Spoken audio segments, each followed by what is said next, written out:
What is up, everybody? This is Jeff from Attack at Random, and we are on episode 8. This is episode 8 of the podcast, and I'm laughing because this is my second take at recording this because I did a good 20 plus minutes of this. Not, it was 20 minutes? I don't know. I did a good chunk of this episode before I realized I never hit record. So I was just talking away, going off on the different topics I was going to speak on.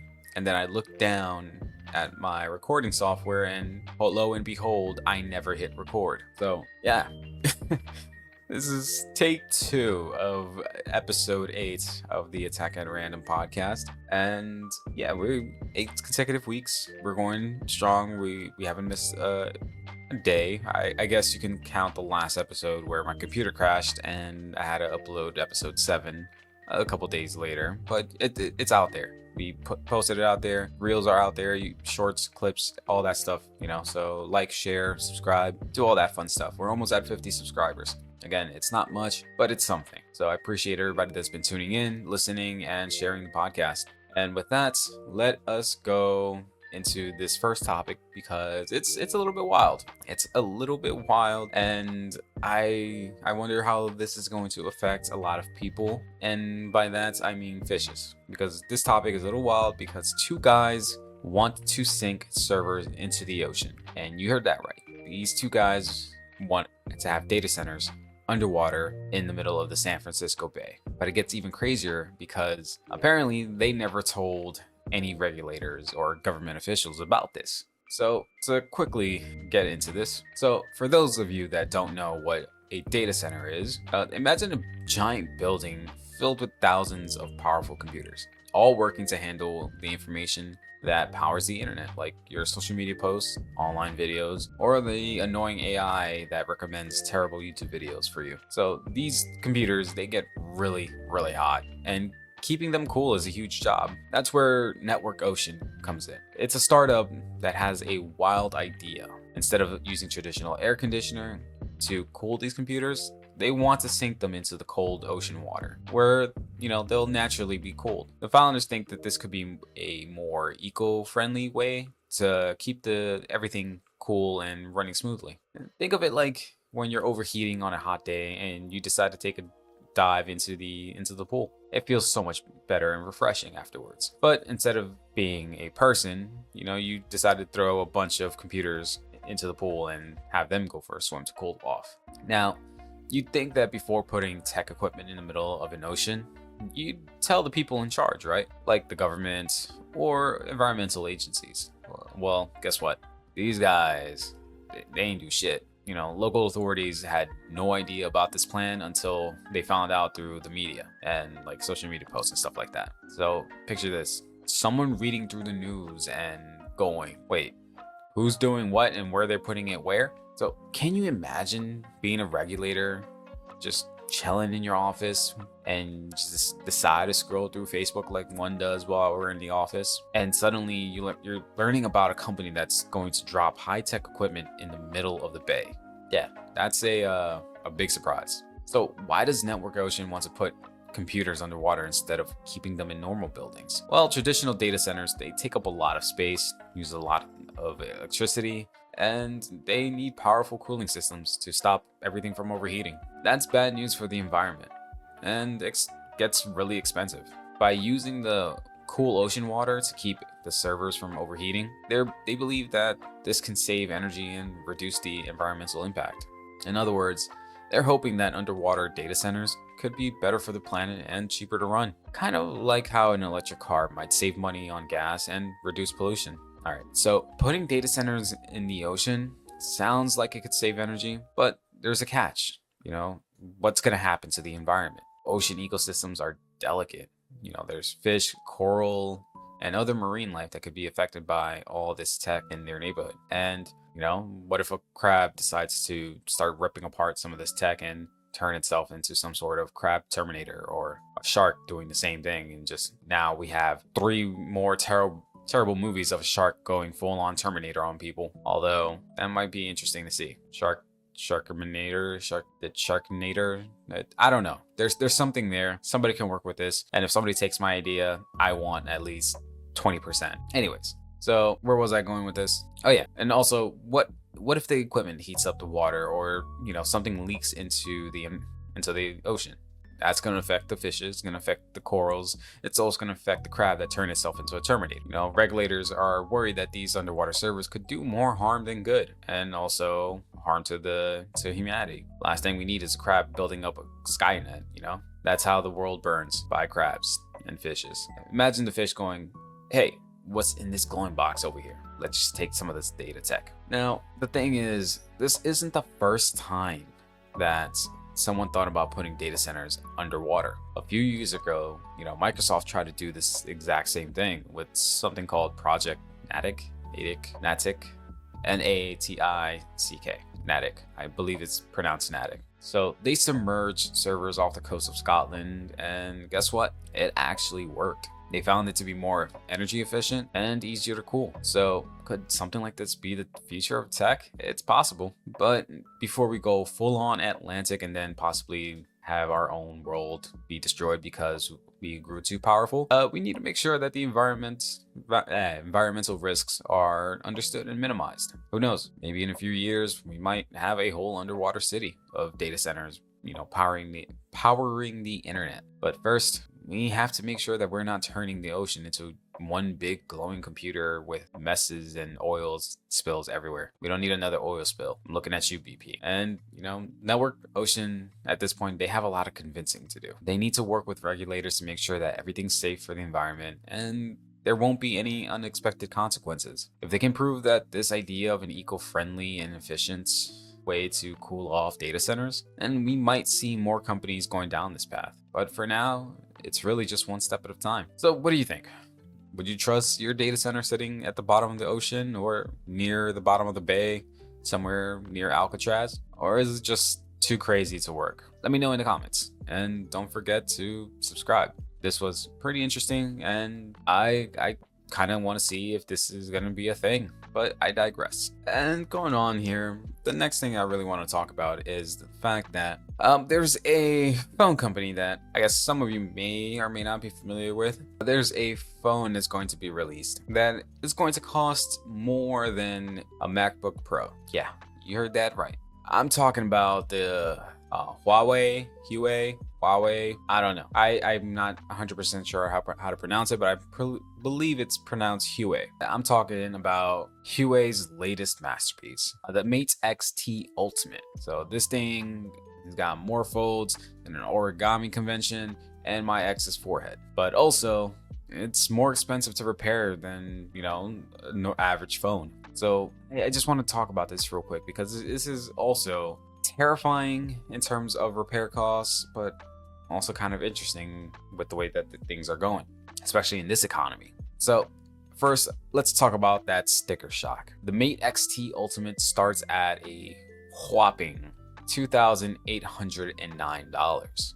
That's like buying a high-end gaming PC or a PS5 6 times over. But not the PS5 Pro. We'll get into that here in just a moment. But here's where it gets wild. If you crack the screen, and trust me, with that many folds on this damn phone, feels like a matter of when, not if. The repair cost, it's going to send you back almost $1,200. To repair the screen on this tri-fold Mate X-T Ultimate, it's going to set you back $1,200. I don't know how much that would be in European money or Canadian, Australian. I don't know. You do the conversion or even look it up or have ChatGPT do it. To fix your phone, you're paying more than what some phones cost now, brand new. And if you don't feel like recycling the old screen, the price jumps to over almost $1,400. Seriously, it's like your phone's playing a game of how high can we raise your blood pressure, especially in this goddamn economy. Now, here's the thing. Huawei gave this phone 3 screens and a dual hinge design. Sounds cool, like something out of a Transformers movie. But we all know what happens when you add more moving parts. There's more chances for stuff to break. It's like when you get a new IKEA furniture with millions of pieces and just hope nothing goes wrong. Each fold is potentially a breaking point. This thing has more weak spots than a video game boss battle. So if you thought bending your phone was the future, well, the future is full of expensive repairs.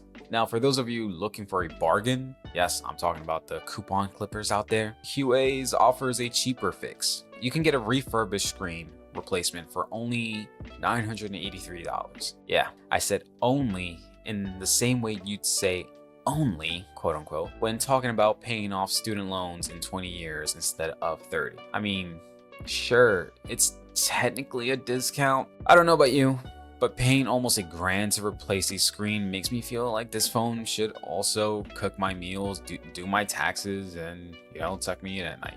For those of you trying to sleep better at night, Huawei, they got you covered. They offered an insurance plan for a screen replacement that starts at, drum roll please, and I'm probably not gonna put the drum roll because I don't feel like it. Anyways, the insurance plan for screen replacements that starts at $492. Now, I know what you're thinking, that's still pretty goddamn expensive. And you're right, but hey, it's cheaper than forking over $1,000 or, $1,400 to repair your screen. The insurance plan gives you one screen replacement in the first year, but it's basically like buying a 1-year stress relief plan. You're still spending a decent chunk of change to avoid the screen of doom. It's like paying for insurance on a Lamborghini, except, it's a phone. So let's be real though. In the world of foldable phones, repair costs are always a bit wild. But how does Huawei stack up to the competition? Well, Samsung's Galaxy Z Fold, or the Z Fold 6, they offer a first-time repair for $200. That's like getting a VIP discount at Costco. After that, it jumps to $549 for future repairs, and that's still less painful than Huawei's price tag. Meanwhile, Google's Pixel's Fold, they charge around $900 for a new folding screen. It's expensive, sure, but it's still a good $400 cheaper than the Mate XT. At this point, Huawei's repair costs feel like they belong in a luxury goods auction next to a Rolex or, some Ferraris. Seriously, you could probably buy a whole new mid-range phone for the cost of repairing this thing, or even a whole pre-made or pre-built desktop PC. For those of you that want to get into gaming PCs, that is basically their whole dilemma right now. But one thing's for sure, a future where every fold on your phone could cost you big time, it's makes you wonder if foldable phones are even a viable thing anymore for the average consumer. What do you think? Is it worth it? Do you work it? Do you put your thing down, flip it and reverse it? Yeah, I just did that. Bite me. Anyways, moving on here, continuing on with this topic of price tags and phone companies. Apple just recently had their, little conference convention thing where they announced some upcoming features for the new iPhones, new products coming out. And I know I just discussed this, I believe back in episode 3 or 4. One of those two there were some rumors surrounding the upcoming iPhone 16 as well as the Apple AirPods, things like that. And this next article that I discovered or came across my timeline and feed and emails, Apple's latest earbuds, they're no longer just cranking up the cleaning playlist or your driving playlist or your studying playlist, whatever playlist you have, because I know a lot of people have several playlists.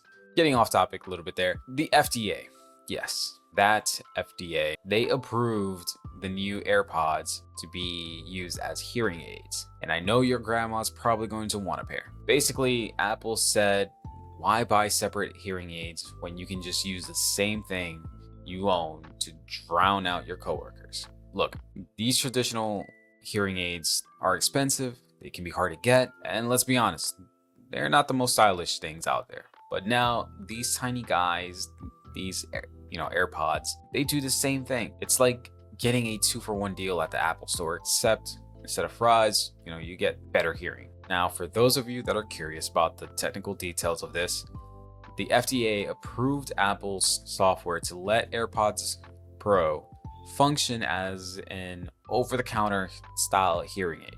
So there's no doctor visits, no awkward fittings. It's just an app on your phone and your AirPods. And let's be real, if Apple can make people wait in line 8 hours for a damn phone, they can make hearing aids look cool. Now, let's talk about this whole hearing aid thing and how it works. You don't just throw them in and boom, suddenly everything sounds like a high-def movie. You actually take a hearing test. Yeah, a real hearing test on your iPhone. In just 5 minutes, the AirPods figure out how well you hear and it adjusts it accordingly. It's like getting your ears calibrated at the Apple Genius Bar. So let's say you're struggling to hear that friend with the world's softest voice. Let's be real, sometimes I'm that friend with the softest voice because I am a very soft-spoken individual. With the new AirPod Pro's features, that's no longer a thing to worry about. These AirPods adjust on the fly to boost the sound that you actually need. Basically, it's like having a personal sound tech in your pocket. Forget asking people to repeat themselves. You'll be hearing that juicy office gossip loud and clear. You're gonna be all in that cheeseman, all in the cheeseman, bro. Now, in all seriousness, this is a big deal for accessibility. You know, traditional hearing aids can cost around thousands of dollars, and getting fitted for them is like trying to install IKEA furniture. You know, it's complicated and you might need some outside help. But now Apple is like, nah, let's make this easy for everybody. And they're bringing this to people who might not have had access before. Not only are these things affordable, but they're also sneakily stylish. They're a little bit stylish. They're kind of, stylish. So no one even has to know you're wearing hearing aids. So whether you're 18 or 80, this could be a game changer for the 30 million Americans living with hearing loss. That's right. You can be listening to Taylor Swift's new album, and next thing, boom, you're boosting your grandpa's voice at the Thanksgiving dinner. It's the ultimate win. You can have your Mother Taylor's newest album, listening it, jamming out at the Thanksgiving dinner, and then as soon as your grandpa, your abuelo, your pop starts talking, boom, that audio is gonna come in perfectly clear for you. It's the perfect combination, So Apple is basically making it cool to hear again, and I'm here for it. These hearing aids aren't just for conversations. They work with all audio you listen to. So whether you're binging podcast episodes like this one, or watching YouTube videos, or checking out our friends' podcast, the What Are We Doing podcast, it's gonna be interesting. So whether you're jamming out to your favorite playlist or trying to catch that important detail in a Netflix documentary, these little guys boost your sound in real time. And you don't even need to pull out your phone constantly. Once you set your hearing profile, your AirPods just know. It's like Siri's got your back, but without the awkward, hey Siri, can you, moments. Finally, I just want to talk about the price of this thing real quick. And let's be real, hearing aids aren't cheap. They can cost more than, a new iPhone 16 Pro Max. But now for just about $250, you can get the AirPods Pro 2 and compare that to a $2,000 or more traditional hearing aid. You're saving a shit ton of money. So this is a game changer, especially for people that can't shell out that type of cash for their ears. So Apple just made a major move to democratize hearing health, and for once, you don't have to sell a goddamn kidney to afford it. Look, I know Apple likes to hit us with all the fancy features, but this is actually pretty useful, and it's going to help millions of people around the world. AirPods aren't just for flexing in public anymore. They're actually doing something good. So yeah, there we have it. That is Apple's FDA approved hearing aid type of thing for the new AirPods. I'm definitely going to be getting one. I highly recommend everybody does too, because your hearing health is something that is not frequently talked about. As somebody that has gone to several different concerts and has only worn hearing protection once, hearing health is something to be taken seriously. Along with all types of health, mental health, physical health, all of it. You need your hearing. Please take care of your hearing. The last bit of the last bit of news that I really want to talk about is this past week. It has been a bit of a shit show in terms of gaming news. I wouldn't say complete shit show, but I would say Sony has been under fire. Sony recently announced that they're coming out with the PlayStation 5 Pro. Sony's latest and greatest is here to stir the pot once again. And as always, the internet has feelings. Some are pumped, others are rolling their eyes, and a few are just straight up confused. The PS5 Pro, is it really worth all the hype? Or is this just Sony's way of squeezing out more cash? And I'm here to break this down because they announced that the PS5 Pro is going to be a whole whopping $700. $700 without the disk drive or vertical stand. And if you would like those features, or yeah, basically features, you would have to shell out another $100. So you're spending a total of $800 plus tax on the new PS5 Pro. So getting into this because this is a bit of a big one, the GPU upgrades. Sony's adding more horsepower under the hood with a much larger GPU. Now, 67% more compute units than the regular base PS5. That's like giving your console a gym membership and having it bench press frames per second like a motherfucking beast. We're talking 45% faster rendering times, which means smoother performances, better frame rates, and a visual experience that'll make you question reality. But here's the thing, for your average gamer, will you even notice? Sure, if you're into performance heavy games like Cyberpunk 2077 or Red Dead Redemption 2, you might feel the difference in the buttery smooth frame rates. But if you're like me and spend most of your time playing Stardew Valley or Fall Guys, are those extra compute units really going to revolutionize your farming sim? Probably not. So it's like upgrading from a Ferrari to a Bugatti when you're mostly driving through a school zone. Yes, it's faster, but are you really going to hit top speed in that? You probably might hit like a couple kids here and there. You might get pulled over once or twice, but not even. Let's be real. None of my listeners even can afford Ferrari or Bugatti. So yeah, that was a terrible reference. Going on here, it's a ray tracing. Ray tracing, the thing that everyone talks about, but most people barely understand. So for those unfamiliar, ray tracing is basically the tech that makes in-game lighting and shadows look hyper realistic. It tracks the path of light, so everything from reflections to shadows, it behaves the way it should in real life. Think of it like this. In a regular game, shadows are kind of like cardboard cutouts. They exist, but they're not super convincing. With ray tracing, it's like the Pixar level animation of shadows and light. Now, the PS5 already had ray tracing, but the PS5 Pro, it's taking it to a whole nother level. Sony's using some advanced version of ray tracing, courtesy of AMD, which isn't even in most high-end PC graphics cards yet. Imagine watching the sunlight bounce off raindrops in Horizon Forbidden West, or seeing your character's reflection perfectly mirrored in a puddle. Yeah, it does sound pretty epic. But here's the catch. How many games actually use ray tracing to its fullest potential? Right now, it's more of a niche than a full-on feature. So only a handful of games really lean into it. And the rest, well, they just give you the same old lighting we've been used to for years. So unless developers start building games from the ground up with ray tracing in mind, you may not be seeing much of a difference. It's kind of like owning a Tesla, but only ever driving it in bumper-to-bumper traffic. So much potential, but nowhere to use it. Next thing I really want to talk about for the PS5 Pro is the AI upscaling. Now, this is where things get a bit fancy. Sony's Pro is throwing in some custom AI tech that supposedly makes your games look better, even if they weren't designed for 4K. So what exactly is AI upscaling? In simpler terms, it's when the console uses AI to make lower resolution images look higher res, sort of like magic.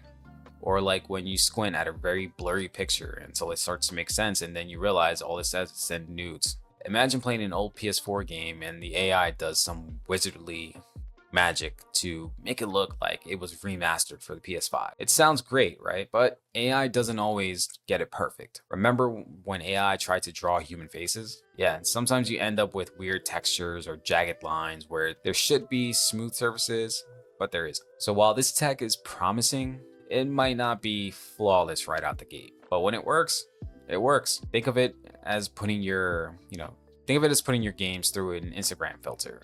Everything just looks sharper, cleaner, and more vibrant. It's definitely a perk for those who care about visuals, but don't want to wait for a full remaster of their favorite older games. So, with this, hopefully we might see a updated version of Bloodborne. Now, here's the part that's gonna hurt the most. And where it's gonna hurt the most is your wallet. The PS5 Pro is going to set you back around $700.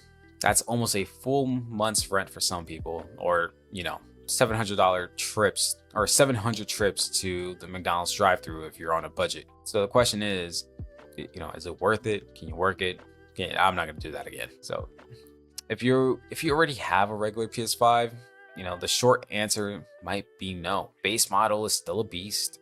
Unless you're a graphics nerd who's dying for every pixel to look perfect, the Pro might not offer an upgrade, to justify dropping that type of money. On the flip side, if you don't have a PS5 yet, maybe this is the one to go for. Why not get the best of the best if you're joining the PlayStation family for the very first time? But for those of us who went through the blood, sweat, and tears and the constant waiting until the one person on Twitter decides to drop the link of where to get yourself a PS5, you're probably sticking with what you got. And finally, let's get real. Was this even what gamers were asking for in the first place? Sure, the Pro has some neat upgrades, but did we need this so soon?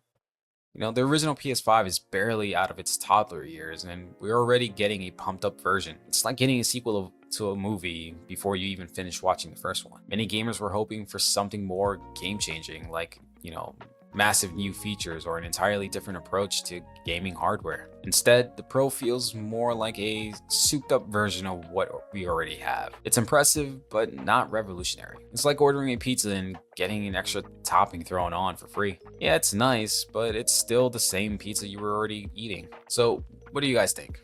Is the PS5 Pro a game changer for you, or are you perfectly happy with your base PS5? Let me know in the comments, because I want to hear from you. If you're already thinking about pre-ordering the Pro, remember, there's always the PlayStation 6 waiting on the horizon, and it's probably coming sooner than we think. Yeah, that is going to be it for today's episode. Personally, I'm still on the fence. It's an impressive piece of tech, no doubt, but I'm not rushing to drop $700 on this yet. I'm still on a budget. Everybody's on a budget. Not everybody's going to be able to justify spending $700 on this. If you're a hardcore gamer who lives if you're a hardcore gamer who lives for performance, it's definitely worth considering. But for the rest of us, the average people that work a 9 to 5 and just want to come home, relax, maybe it's a wait and see kind of deal for us. But yeah, anyways, as always, don't forget to like, subscribe, hit the notification bell so you don't miss out on any other future videos, updates, new podcast episodes. But yeah, until next time, keep gaming, keep leveling up, and yeah, keep showing some love. Peace, guys.